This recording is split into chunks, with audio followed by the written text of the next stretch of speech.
This is the Illuminate Podcast, a Sandy Boy production.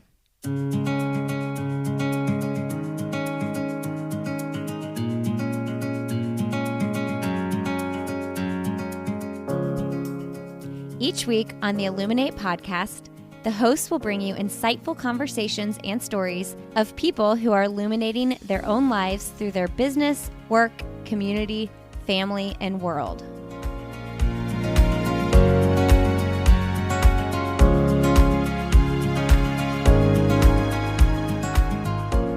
Hey everybody, welcome to the Illuminate Podcast. I am one of your hosts, Lindsay Hine, and today you're listening to episode 88. Today my guest is Sasha Wolff. Sasha is the founder of Still I Run, which is a community of runners for mental health awareness. Their mission is to promote the benefits of running for mental health and through their collective stories defeat the stigma around mental illness. Sasha founded this organization once she found the desire to find other like-minded people who used running to help with some mental health struggles. Mental health is a disease that does not discriminate and it can affect anyone. Sasha herself found running during a time that she really needed it, and she shares her story in this episode of the podcast. So Still I Run is a community that's for everyone. It welcomes people at any and every point of their running, physical health, or mental journey. They have a starting line scholarship program that's designed to help people get started, from providing a pair of shoes and running gear to coaching and training plans. They have you covered. This was and is a huge passion project for Sasha, and she'll tell you all about it in this episode. She's also the mom of two and works full-time as well. So this is her side thing that is a full heart thing that hopefully one day might be a full-time job thing for Sasha. You can learn more about Still I Run when you go to stillirun.org. All right, friends, if you enjoyed this episode of the Illuminate Podcast, please consider leaving us a quick rating and review so that potential new listeners can find us. And check out our other shows in the network.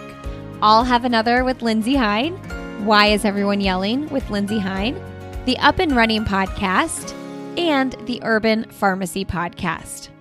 You can follow us on social media, Sandy Boy Productions, or the Illuminate Podcast to learn more about those other shows in the network. All right, friends, enjoy my conversation with Sasha Wolff.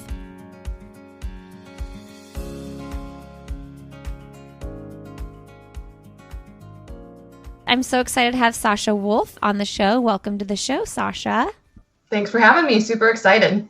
I'm excited too. You have built such a wonderful community with Still I Run, and I am excited to learn a little bit more about your personal backstory as well. But first of all, your daughters are 1 and 3. What's going on in your world right now? Are they at school? Are they at home?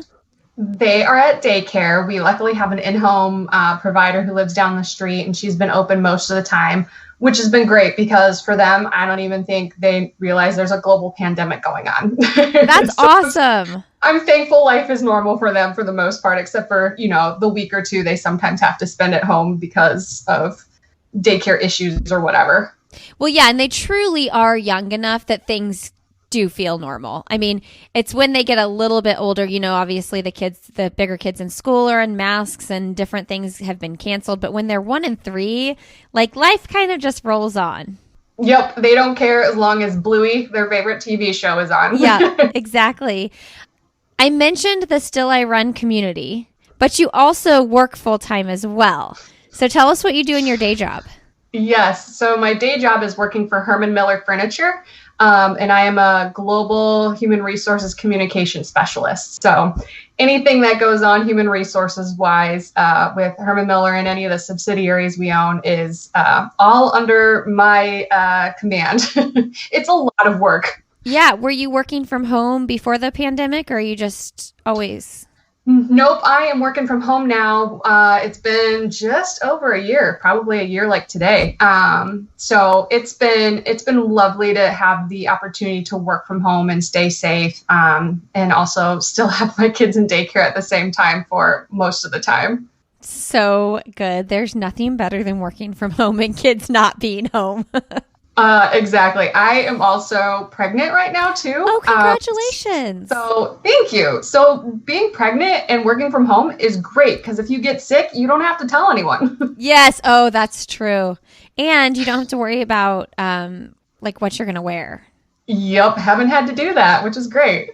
So you work full time and you also have the Still I Run community. Tell us a little bit about what that community is. Yeah, the Still I Run community is all based on a group that I started back in October of 2016. It's a group of mental health running warriors. That's what we like to call ourselves. And we're all about promoting the benefits of running for mental health, defeating the stigma through talking about our journey of running for mental health, and then just kind of creating a safe place where people feel comfortable telling their stories.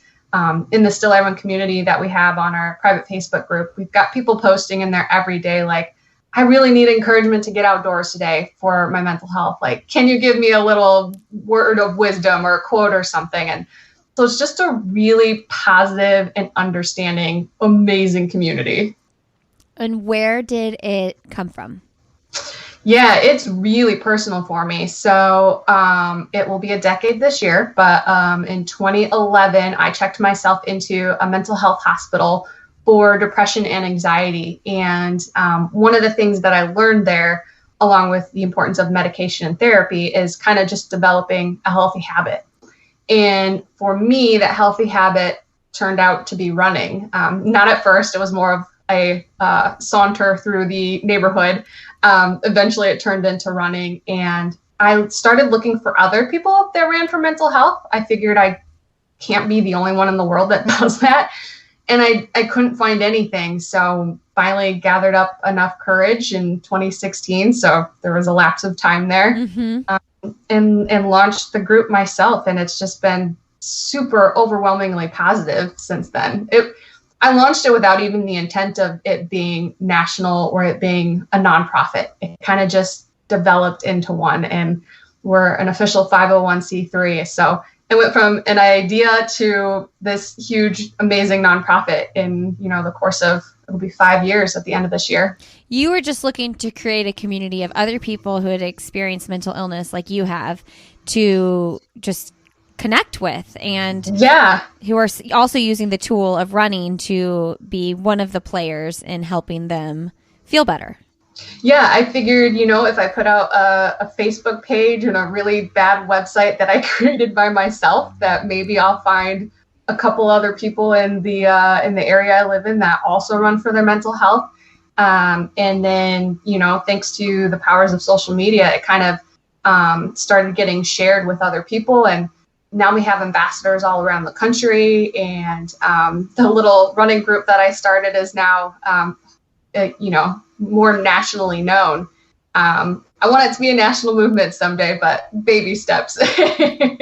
So when you mentioned that when you were in the facility and they mentioned you need to find a healthy habit, what did that conversation look like, and how did it turn into running for you?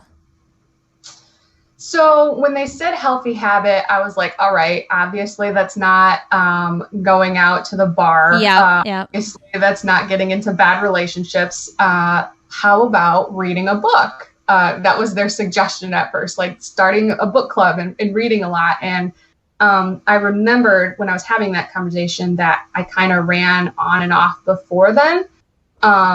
So when I was discharged from the hospital, I just figured I would put on my pair of Walmart running shoes and go around the block with my dogs and see how that felt. And just the sense of accomplishment that I was able to do that really got me hooked. And there's obviously the chemical component of movement for mental health. So that's kind of how I got into running for mental health. I started with that small walk and went for longer walks, and then started a Couch to 5K program, and I now have several marathons and races under my belt and absolutely love moving and running for my mental health. Okay, so I feel like there's this like controversy because, you know, a lot of time you've seen those shirts and like people that say like running is my therapy or like Yep. running is my antidepressant. So it kind of like puts this like, oh, being depressed isn't that big of a deal. Just go for a run, kind of like stamp on it. And you know, my thought is always like running is for my mental health, and it's for, I think I would argue that it's for everybody's. Anybody who runs is doing it for their mental health, whether they realize it or not. Absolutely. But talk about that intersection and the piece of like, okay, running is a piece of my mental health journey and getting to a good place. But like oftentimes there are lots of other pieces that play into it, like medication, like therapy, like finding a group of like-minded people that you need to connect with to be a part of a community with. So can you talk about those components? Yeah. So for me, I used to say running is my therapy. And then I got into a discussion with someone from the Still I Run community about that. And very similar to what you just said. And I'm like, you are totally right. Like, running isn't just this cure that's going to make you magically okay suffering from depression, anxiety, any other mental illness. What it is it's a great piece of a toolkit. Yes. So one thing I always suggest and say now is that it's great to have a mental health toolkit. And mine consists of running, medication, and therapy. When one of those pieces starts to fail, I reevaluate that piece. So if running for some reason starts getting really stressful for me, I pull back a little bit. If I feel like my medication isn't working as well, I book an appointment with my psychiatrist and we adjust my meds. Same thing with just not being able to cope with life circumstance. When I had really bad postpartum depression after my first and second born, I made an appointment with my therapist. So I'm always constantly looking at the tools in my toolkit and tweaking them so that I'm the best version of myself while managing my mental health. Okay, so what I loved about that is the fact that someone, I don't know if you want to use the term, called you out, but was like, hey, that's not actually, running's not actually therapy. And it sounds like what you did was handle that conversation with grace, something that there is a lack of on social media. And you considered, I have this like whole idea in my head in this past year or two of like reconsidering everything I ever thought, right? We're reconsidering things all the time. And it's the way someone approaches you and also the way you respond and react to that. Just total game changer for the outcome of not only the relationship, the conversation, and what you and that other person ends up believing. Absolutely. And like, I don't know everything. I mean, yes, I lead Still I Run. I'm the founder, but I don't know absolutely everything about everyone's experience. So when this person brought this up in that manner, it was really polite and just like, hey, have you considered? I was like, oh my goodness, of course, you are totally right. Because like just saying running is my therapy kind of lessens therapy and mental health almost. Like, oh, I can just run and I'm fine. So I'm so glad that she brought that up to me. And I'm always absolutely willing to consider other viewpoints because like you, I have learned so much about what I believed in before, and it's all being changed. And I think when we listen to each other and really hear what the other person is saying, we're going to be a much better society in the long run. Yeah, I'm reading Marie Forleo's book, Everything is Figure Outable. Have you heard of it? No. So she's like a business entrepreneur, started out as a life coach when in her early 20s. She's like, who am I to be a life coach at 23? Would you hire a 23-year-old to be your life coach? But ends up, she's actually like really good at this. She's probably in her 40s by now. But anyway, in her book, the chapter that I'm on right now is about how like you get to choose what you believe.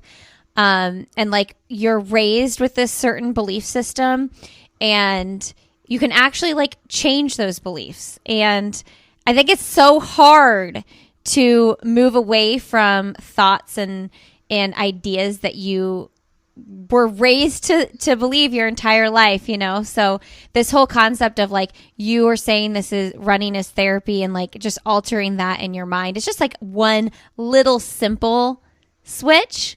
But it's just the power of choosing what you believe to be true. Yeah, I love that. I need to check that book out.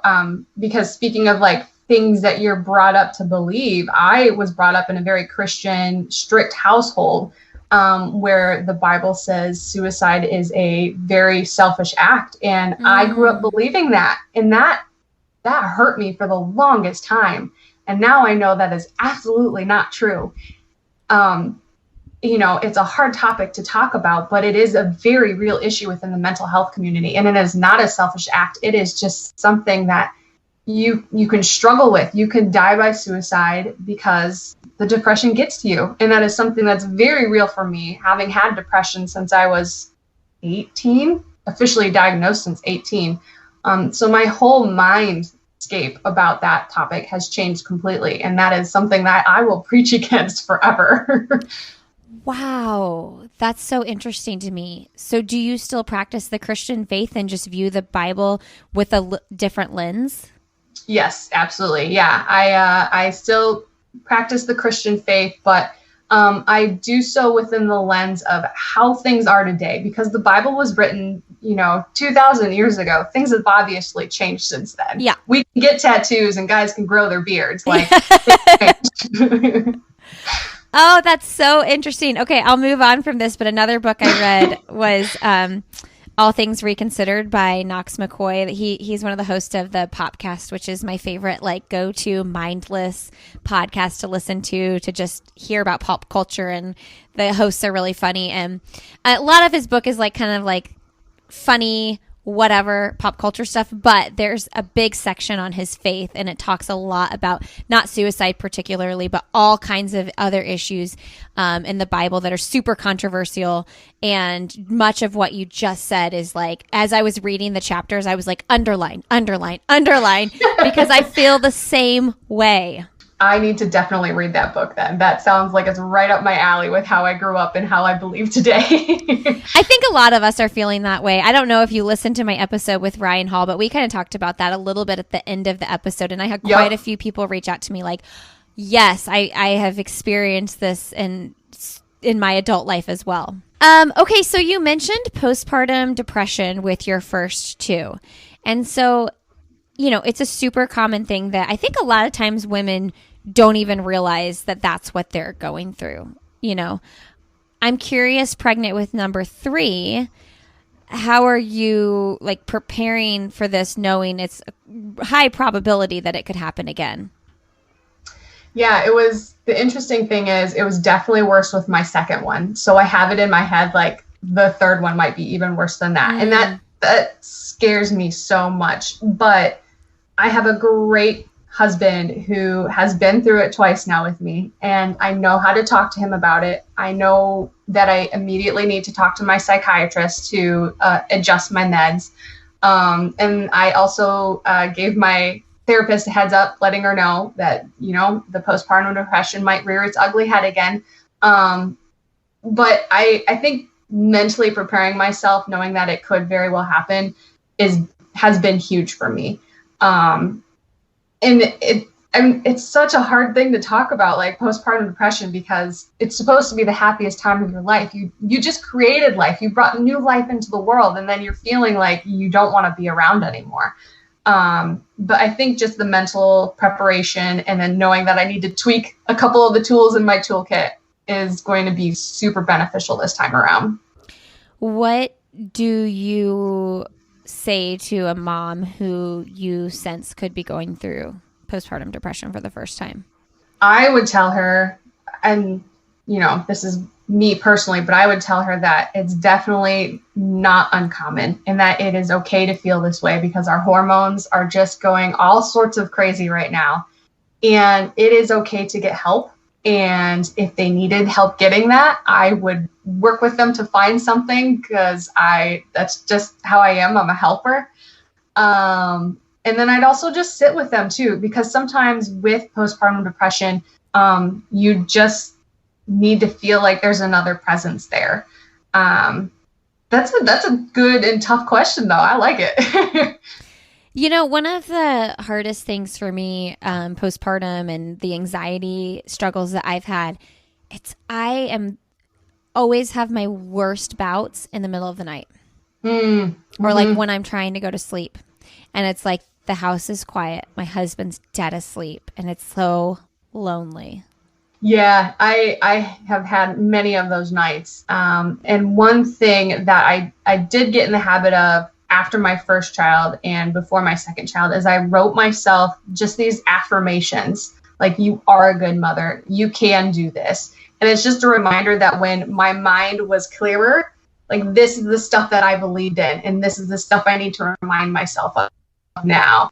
And that's something that I definitely, with baby 3 coming soon, that's definitely something I need to get into the habit of again, just so that I can remind myself that I've done this twice now and I can do this. And if I can't, there's definitely help out there. So much of this too is there's so much like proactive self-talk and like proactive things like that. Like you said, you wrote those affirmations, that it's so easy to like be so in your head about whatever the problem is or the issue is or whatever the specific anxiety you're facing is, that like you just choose not to do any of those things. And this is aside from medication and all that. I mean, I'm just talking about like everyday basic things we can do to help, like the everyday habit that you were talking about, that you learned in treatment. I have these like major struggles with health related things, like everything. And I know a lot of people have this, but I always think like, whatever it is, I'm dying. Like I'm going to be told I have terminal cancer tomorrow, anything that pops up.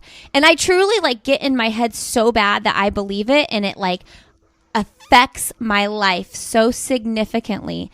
And one of the things I'm working on is like those proactive things, so that like, anything can happen. Anything could be reality, but like working through how to talk yourself off that cliff.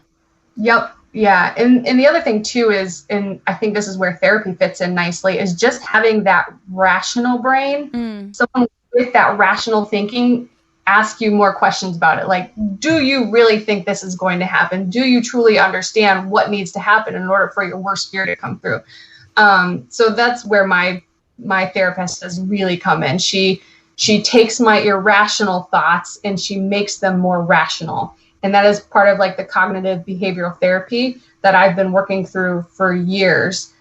Just kind of taking those thoughts and making them more realistic, if you will, because I totally get in my head too with multiple things. I'm like, oh my goodness, the world is ending. What do I do? That was, I don't know what baby I was postpartum with, and I have never gone to a therapist. I don't know why. I think out of laziness and not wanting to face it. When things are good, I don't want to face it, and then when things are bad, it's like, okay, let me just get through this right now. But that's the cognitive behavioral therapy is what my OB has suggested to me multiple times. Yeah. It's absolutely wonderful. And I'm super thankful that I have a therapist that's the method that they use to help me out, because I definitely have an irrational brain from time to time when it comes to depression and anxiety. How did you find the courage to check yourself in to get treatment? So I was having a panic attack in the parking lot of Best Buy. Like, some details I remember very vividly and some I don't. But the person I was with at the time had suggested that, I had been having a hard time leading up to this. There was a lot going on in my life. And I don't know if it was just kind of a sign from God or something, but as soon as the person said, I think you should go to Pine Rest and check yourself in, I said, okay. There was no hesitation, really. I was scared as all get out, because that's a huge decision to make. But I'm glad that I had the wherewithal to go, all right, this is an emergency. If I had a broken leg, if I had a heart attack, I would go to the ER for it. I'm having a panic attack and my brain needs help now. So why not go to a mental health clinic and check myself in? I don't know what made my brain make that connection in that moment in time, But I'm super thankful that it happened. It's scary. I don't know how I mustered up the strength sometimes, because it's still one of the hardest things that I've ever had to do. Are you still in contact with the person who suggested that? I'm not, unfortunately. I think maybe that person was just placed in my life at the right moment to help me get to where I am today, because there's no way that I would be this comfortable sharing my mental health story or even starting a nonprofit running community had I not gone to the hospital for a week for depression and anxiety. Wow. That's such a cool story. Just the fact that, it doesn't, I think it just speaks to like, you don't know who that person's going to be in your life that might make a suggestion like that could totally alter the trajectory of your life and help you. Yeah. Yeah. Or their role in your life. Like, some people just come into your life for brief periods of time, and it's not until afterwards that you go, oh, that's why I met that person. And that's absolutely, that was their purpose. That's so cool. When did you meet your husband in this journey? I met him in 2015. So right before I started Still I Run. And he knew all about my history. He doesn't have experience with anyone in his family or friends that has had a mental illness. So I was the very first person for him. And that was interesting because he didn't quite understand mental illness. Mm-hmm. But after me sending him article about what it's about, and then also sharing with him and being vulnerable, has helped turn him into one of the biggest mental health advocates for me that I know of. That's so great. Talk about that, though, the fact that it does run in your family. And I know that played a big factor in you deciding if you wanted to have your own biological children. So talk about that a little bit. Yeah, my mom and my uncle, so her brother, and then also her father have depression, and it's absolutely genetic for my family. And I didn't want to pass that on to my kids. I wouldn't wish a mental illness on my worst enemy, because it is so hard. It is something you constantly need to be in charge of and looking after. And I didn't want to put that on my vulnerable little kids if they were to have inherited it from me. And so after starting Still I Run in 2016 and, being vulnerable and talking about mental health and realizing that I can do something about the stigma, I can do something about the way people talk about mental health, really got me in a good spot where I was okay if I had children.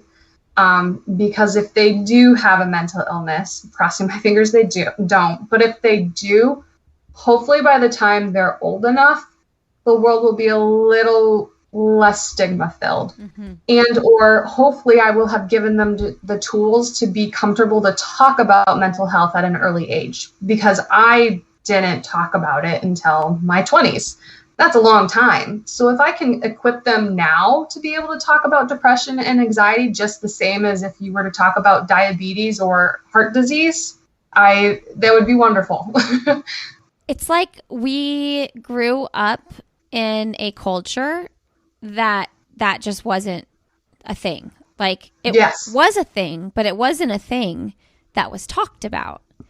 And it's like you were talking earlier about the tools in your toolbox. If you can provide your young kids with tools for their toolbox at the age of like 5 or 6 or 10 or 15, instead of them, ending up having a massive breakdown in the Best Buy parking lot when they're 23. Not that won't happen too. It might happen too.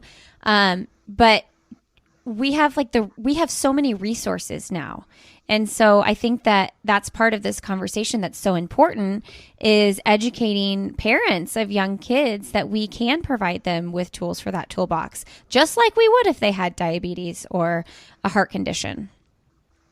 Yeah. And the other important part to me is just like, growing up in school, people make fun of depression and anxiety, or like, you're crazy, you're psycho. Why is she psychotic? Like, if my kids hear that, I want them to say, like, that's not correct use of that language. Like, that is a real illness that people can't help.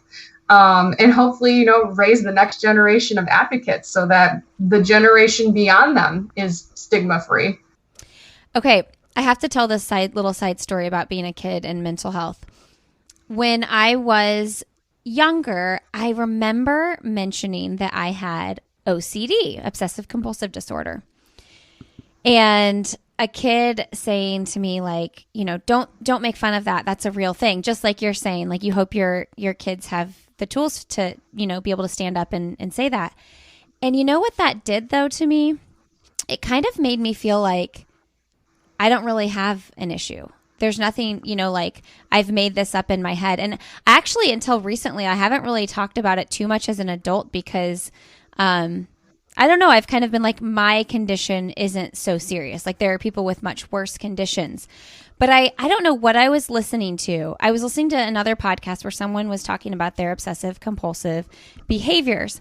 And I had this like really emotional experience sharing how I received that to my husband. Like, oh my gosh, like, yes, maybe the way that my OCD and anxiety is like much smaller in comparison to other people, but like this has really been a ruler of my life for a really long time.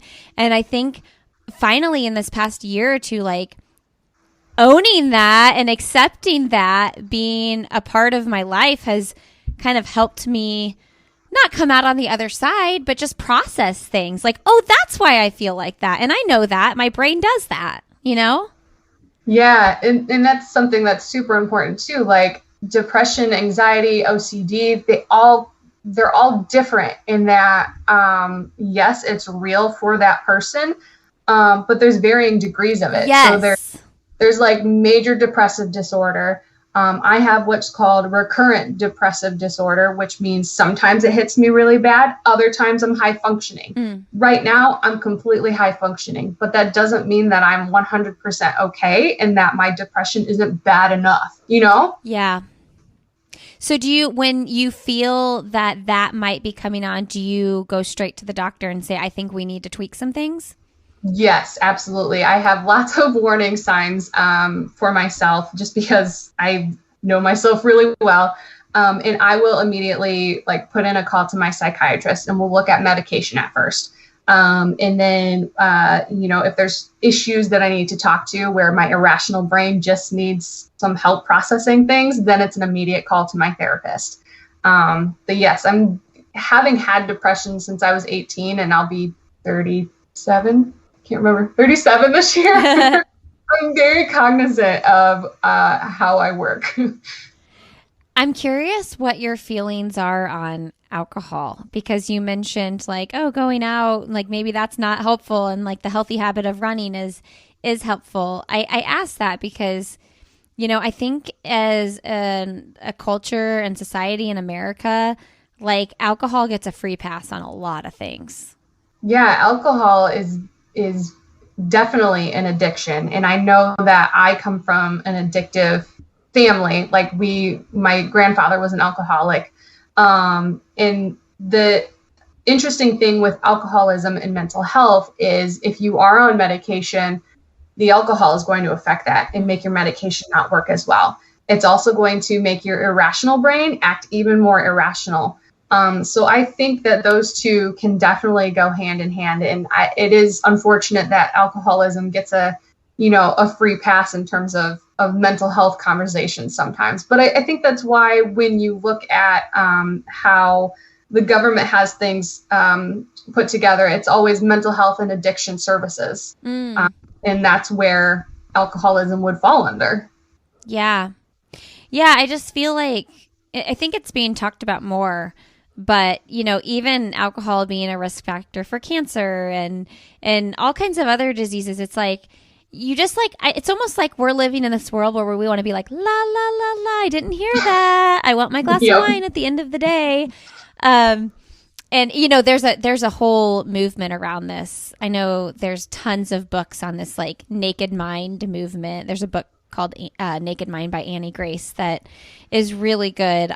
We've been very actively trying to drink much less alcohol. And I, now that we have eliminated it a lot more than we ever have, I see it. On a day that I have alcohol, I struggle with my nighttime anxiety a lot more. for me personally, there is a direct correlation. So I just think that we hide from that alcohol talk because we want to drink our alcohol. Oh, for sure. It's fun. It makes you forget things. It makes you feel good for a brief moment. Yeah. But for me personally, every medication I've ever been on, it makes it so that the next day is a complete downer. It ruins the effects of my medication 100%. So I could be happy for an evening and then have a really bad day after, but that's not worth it to me. So do you sustain completely, or do you let loose on like occasions for events or whatever? Yeah, I'll, do the tailgating thing for University of Michigan occasionally, but it's very few and far in between. Yeah, sadly, it's part of like, oh, you go to a party, of course, everybody has a beer in hand. Yep. So I think, it's also normalizing not having to have a beer in your hand at a party. Yeah, I will totally be on board with that trend in the future. Just, I don't have to drink. I can have fun on my own. Well, let's dig a little bit more into the Still I Run community. I want to hear about the scholarship program you have for people. I just talked to Mel Charbonneau about this. It's like, we like to say that running is super cheap and easy, but like it's not always super cheap and easy. And there are barriers, and you have a really cool scholarship program. So can you share about that a little bit? Yeah, the Starting Line Scholarship we launched in 2020. And it goes back to what you just said. Running isn't easy necessarily to get into if you don't know where to start. It's not easy to know what pair of shoes to get, how to start training. So the Starting Line Scholarship takes away all of those barriers, like needing accountability, needing finances for getting into a race if you want to, getting the right pair of shoes. And so the Starting Line Scholarship will equip people with a pair of Ultra running shoes. So it's sponsored by Ultra this year. They'll get running clothes, so like moisture wicking top, bottoms, and proper socks. And then Oiselle is sponsoring sports bras for people that need them. On top of that, you will also get some awesome Still I Run swag, a certified coach to train you one-on-one virtually for 8 to 12 weeks. You will also get a personalized training plan, entry into a 5K or 10K of your choice. And Still I Run takes care of all the details. And then a Still I Run mentor to kind of be your personal cheerleader for the amount of time that you're in the program. I mean, that is so cool. And what a concept to like figure out, but actually execute on. There's so much dreaming and thinking in the world, and to see people executing on those dreams like you is just, it inspires me so much. Where do you find your coaches? Who writes the training plans? Yeah, we have 3 wonderful volunteer coaches. They have reached out to me over the years and said, hey, how can I help? And they offer services. So they all volunteer their time, which is absolutely amazing. And each person gets their own tailored plan. And then I have a wonderful team of volunteers that kind of help with Still I Run's day-to-day operations, if you will. So we have a selection committee that will go through the applications. We have a group of volunteers that have said that they want to be mentors for our scholarship recipients. So we really try to surround the recipient in experts in terms of training for a race, and then just a passionate individual that really wants to see them succeed. The really cool thing about the 3 coaches that we have is that they're each intimately familiar with mental health issues. One is a neuroscientist. Wow. He's amazing. And then one is a sports psychologist. And then the other is a mom of one who suffered through postpartum depression, and she knows intimately what it feels like to be in one of those very low valleys. So we really tried to make sure that we've got a great team that is familiar with mental health, because that's one of the big things here. We want to help people start running for their mental health, have a good experience doing it, and hopefully continue it on for the rest of their lives. Yeah, the consistency is, across the board. Consistency is what will ultimately, keep you there, like long term. You have to do it week by week by week, by month, by month. How do you provide support? Like, say someone graduates out, they've been there 8 weeks. Is it just through, hey, you need to stay connected in the Facebook group?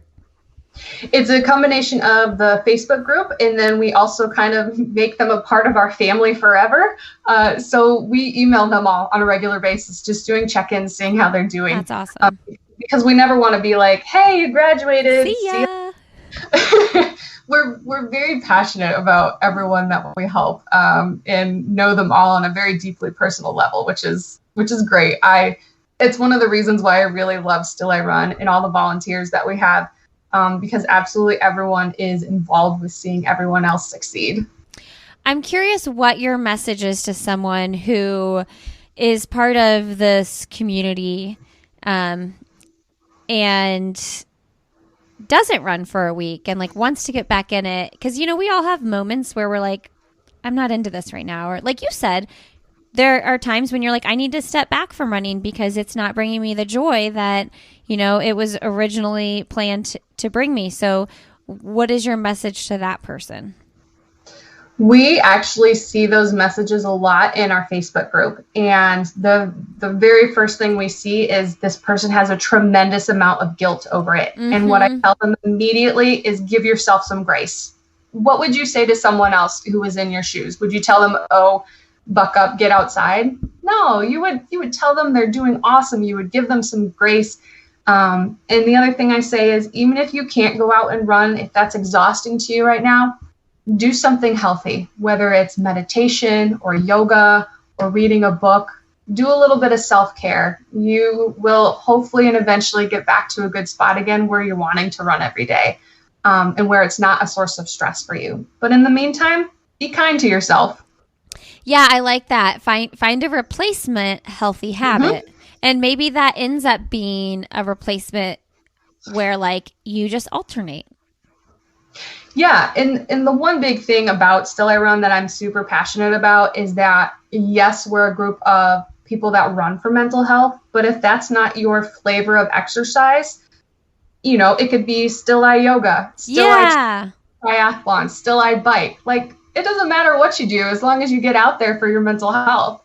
I love that. What are you guys doing, or is there anything coming up with Mental Health Awareness Month coming up in May? Yes, we have our big mental health run streak. It's something that we've been doing this will be year 4, but we invite people to run or walk. We've even had people rollerblade 1 mile every day for mental health awareness. And it's a really great way to encourage people to get out there and do their own mile in their own way for their mental health. But with everybody posting about it, it raises such great mental health awareness. So it's kind of like a benefit of two things there. And when people sign up, they can sign up for different levels. And each one comes with different swag. So like BOCO socks or a sweet BOCO hat. And then the cool thing about it to me is that because Still I Run is 100% volunteer led, even I don't take a salary from Still I Run, 100% of the proceeds go back into our mission to help, promote the benefits of running for mental health, getting people involved with that starting line scholarship. So it's kind of, a win-win-win all the way around. Do you have a vision for Still I Run to become your full-time job? I would love that. That would be my absolute dream. And that might be a few years down the road. But this is something that I'm never going to give up. It's going to be my mission to make Still I Run a very large mental health movement, so that it's just a normal thing when you say I'm running for my mental health. I love mental health movement. That's literally what it is. Yeah, and I've heard from several people, they're like, well, what if I just walk? Can I still be a part of Still I Run? And I'm like, yes. Let's get t-shirts, Still I Walk, Still I Yoga, Still I make this everything. I love that. Where did it come from, the Still I Run? Yeah, it came from Maya Angelou's poem. I've always loved her stuff. And Still I Rise has just been so inspirational to me. And I actually... I got the idea for the tattoo. The tattoo on my arm that says Still I Run actually came first. and there's an arrow underneath it, so that when I'm looking down at my wrist while I'm doing a really hard race, like that arrow is pointing forward, and it is telling me, even though life is hard, or this race is hard, or my mental illness today is hard, still I run. So it's kind of become like a mantra as well. So good. How many people have that tattoo? I know of 3 people for sure. And then there's also another logo we have where these crossed arrows, and it says run with a semicolon at the bottom for the Semicolon Project. And I know of at least 10 people that have that tattoo, which is so cool to think about. So wait, it's run with a semicolon? Yeah, because it goes back to the Semicolon Project, where when you're writing, you use a semicolon as kind of a pause in a sentence. Okay. Where it's meaning you want to continue on. So when you're writing and you use a period, end of the sentence. Semicolon, you want to continue on. So it's all about wanting to continue on in life. So that's why we've got a lot of semicolons kind of baked into a lot of our stuff. That's awesome. I kind of want a Still I Run tattoo. I love my tattoo. I want to get more. Also kind of terrified to ever get a tattoo, but I feel like it's always like, okay, if I get a tattoo, it has to be like super meaningful to me. It has to be super important in my life. Well, I don't know what's more important than that. Still I Run. It's what I've been lacing up through all these babies and, whatever mental battles or physical battles I've gone through. Still I Run. I'm sure so many people listening feel the same way. I've got 2 tattoos. One is my last name, and the other is Still I Run. And I feel like you can't get any more meaningful than that if it's going to come to a tattoo. Yeah. Is it your maiden name or your last husband's last name, your new last name? It is my maiden name and also my married name. I was one of those women who was like, I want to keep my last name, dang it. As I was spitting that out, I was like, Lindsay, what is this, 1982? She probably kept her last name. I am stubborn that way. What can I say? And I mean, come on, Wolff is a really cool last name. What is your husband's last name? Stevens. Okay, so what are your girls' last names? They are also Stevens. I didn't want to confuse them. And we are not into hyphenations. So I just said, that's fine. Stevens works for everyone. I actually feel like I saw a Twitter thread on this. Were you in that? I know. Okay. Somebody asked, I think it was Susan Pass, and I think she's not married. She's in her 30s. And she was like, hey, it's just asking, curious, if you kept your maiden name, what names do your kids have? And I did a deep dive on this string of answers of people. Some people had hyphenated, some kept the husband, some kept the wives. And that's super interesting. I feel like if you get married later in life, not that mid-30s is later in life, but when you get married in your mid-30s, it's like, I've had this last name for a while. Oh, totally. It's totally different than getting married in your early to mid-20s. My sister took her husband's last name, and she wasn't old at all, older to get married when she got married, but she, on all of her work stuff, she still goes by her maiden name because at that point, she'd kind of made her career as a writer with her maiden name. Yep, people know me as Sasha Wolff, so may as well not confuse them. For sure. All right, Sasha, what's something professionally or personally that you'd like to do that you haven't done yet? This sounds so cliche for me, but I would love to turn Still I Run into a full-time job. Yeah. It would be amazing to just have one job instead of a full-time job and then a part-time job.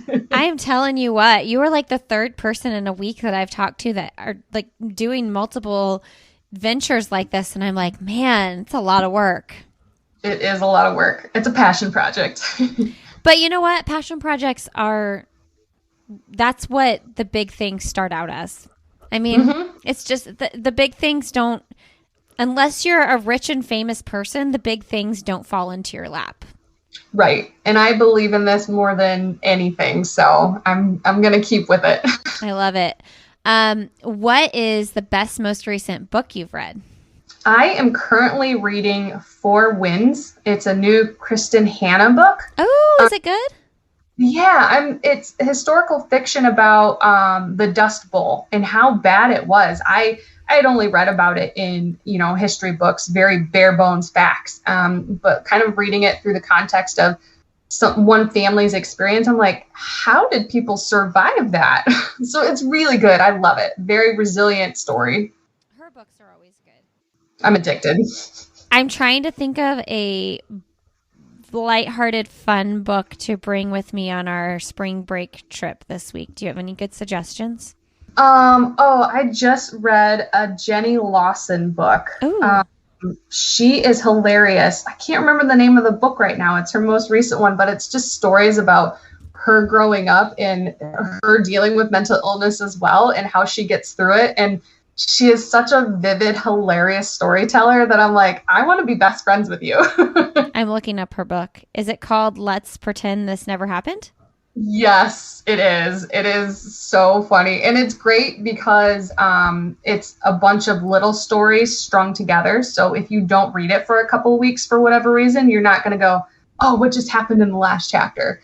And it's really great for me as someone that's busy to be able to pop in and out of a story and not need to remember what happened before. Oh, that's good. Okay, Let's Forget This Never Happened. Did I say it right? Let's Pretend This Never Happened, Jenny Lawson. We'll put it in the show notes, everybody. If you could have coffee, tea, or cocktail with someone fun, motivating, or inspiring, who would it be? Brene Brown. She is amazing. And I actually credit a lot of what I've been able to do with Still I Run to her because I had just read her book, Daring Greatly, about vulnerability and shame. And after reading that, I was like, I can do this. I can accept my past and who I am and hopefully help others through that process. So if I could sit down and have coffee or beer or, pizza, ice cream and talk to her, pick her brain, that would be amazing. I love that. And that's why she wrote that book, so that people have those experiences that you've got to have because of that. That's so good. She is so inspiring. What is your last message you want to leave with the audience?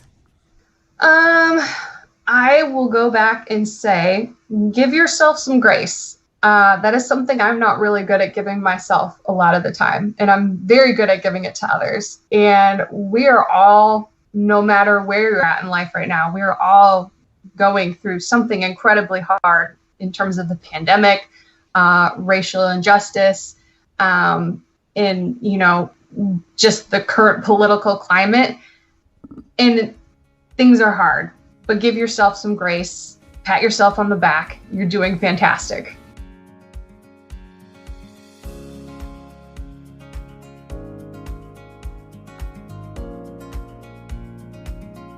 All right, everybody. Thanks for being here today. Thank you, Sasha, for sharing your story. You can learn more about Still I Run when you go to stillirun.org. And you can learn more about Sasha. Sasha is on Instagram, Sasha Wolff, Wolff. You can find us on Instagram, The Illuminate Podcast, as well as our production company, Sandy Boy Productions. You can find me personally, Lindsay Hine 626. I'd love to connect with you over there. Thanks for being here. Have a great rest of your day, and we'll see you next week.